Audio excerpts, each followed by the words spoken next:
Protesters in Srinagar throwing stones. The response from Indian security forces, tear gas and pellet guns.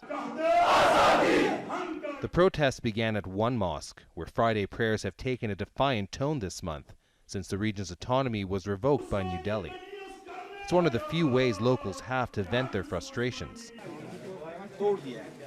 Restrictions have been imposed on the use of the internet and mobile phones, and they're finding it difficult to move around the city and beyond.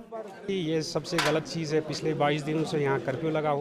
is a bad thing. For almost 3 weeks, we've been under restrictions and we're not happy about it.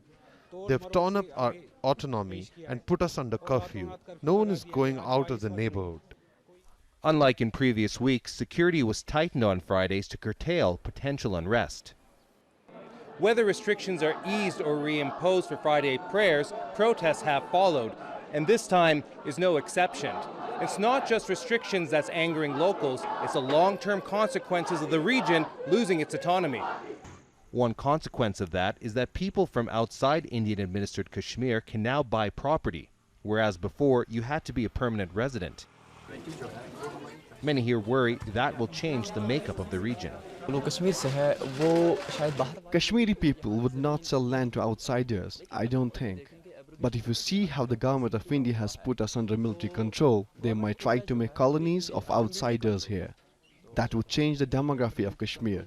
That's what they want. Some analysts say that's in line with the government's Hindu nationalist ideology. Falsely erroneous notion which they have been selling to their people that Kashmir is the birthplace of Hinduism and we have to reclaim Kashmir. What they will do, forcibly it is Gaza type model. Forcibly they will make settlements in Kashmir. But Indian government officials say the removal of Kashmir's autonomy will bring development to the region.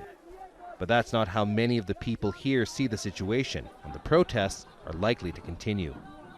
Fez Jamil, Al Jazeera, Srinagar, Indian-administered Kashmir.